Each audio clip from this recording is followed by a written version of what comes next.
You have power over your mind, not outside events. Realize this and you will find strength. Quite often, many of my colleagues, friends, and even my husband would ask me, how is it possible that you're always so disciplined and motivated? Fact, when I was a teenager, I was a chubby kid who couldn't resist junk food and I didn't really enjoy waking up early in the morning. So what changed? If you are serious about looking into taking control of your habits and choices to learn strategies that can help you to live a life beyond your comfort zone, then here are the 8 most powerful things you can do to master self-discipline. The same 8 practices that helped me become my best self. So ready? Do take notes and watch until the end. 1. Know your strengths and weaknesses.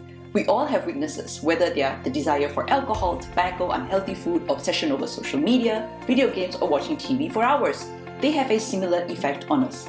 Self-awareness is a powerful tool for comfort zone expansion, and it requires constant focus and acknowledging your shortcomings, whatever they may be. Quite often, people either try to pretend their vulnerabilities don't exist, or they succumb to them with a fixed mindset, throwing their hands up in defeat and saying, oh well. Know your strengths, but more importantly, own up to your flaws.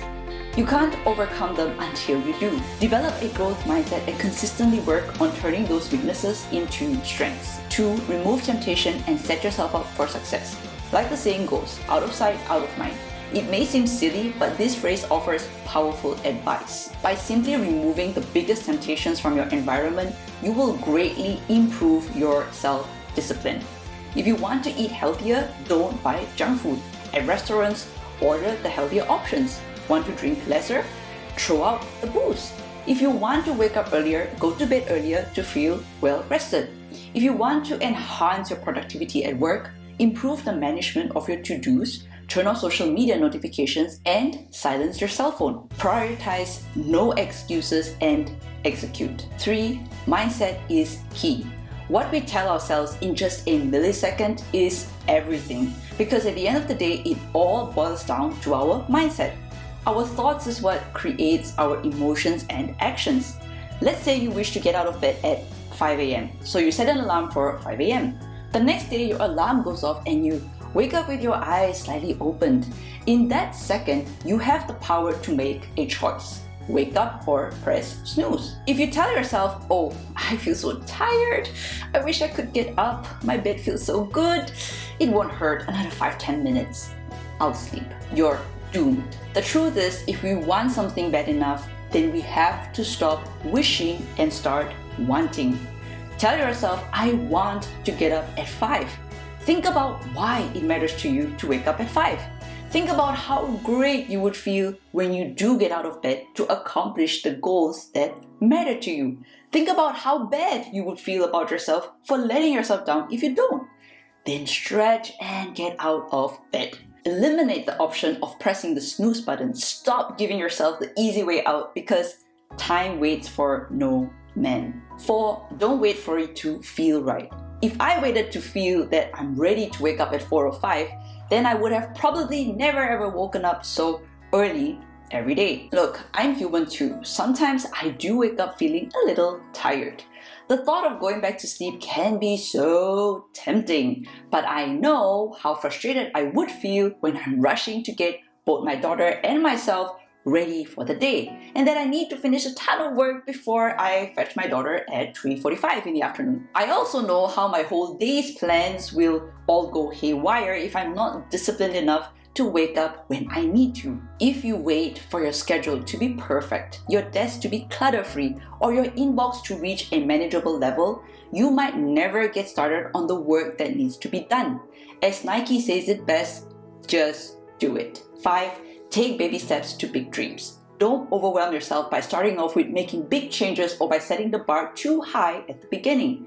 Build up your level of confidence, endurance, and discipline by setting and achieving small goals before you go for a big one. For example, if you usually wake up at 7 but you desire to start waking up at 5 instead, then start by setting your alarm 15 to 30 minutes earlier and earlier every 2 to 3 days.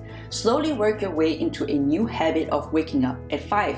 Be patient with yourself and don't get frustrated with the process, because change takes time. 6. Be honest with yourself. If you've identified your weaknesses, removed temptations, set baby steps towards your goals, worked on your mindset, and yet nothing works, maybe it's time to be brutally honest with yourself that the goals you thought you wanted to achieve, goals which you thought mattered to you, actually doesn't really matter at all. And you know what?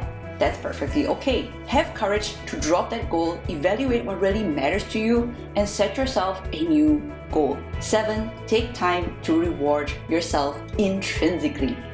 If you successfully achieved those small baby goals, don't forget to take time to check in with yourself and to be proud of yourself. How did achieving those small steps make you feel? Good, more confident, more energized? Extrinsic rewards like having a nice muffin or going shopping, etc. is nice, I don't deny that. But what's even better is when you can reward yourself intrinsically. Take time to just sit with yourself. Speak to yourself kindly. Feel good about yourself. Give yourself praises for having the dedication and willpower to achieve those small steps.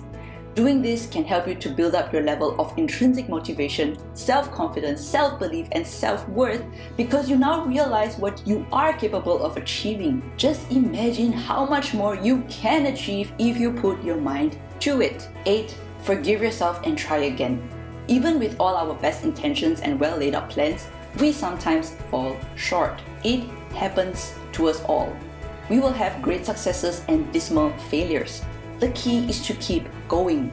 If you stumble, find the root cause, take corrective measures, and move on. Don't let yourself get wrapped up in guilt, anger, or frustration because these emotions will only drag you further down and impede your future progress.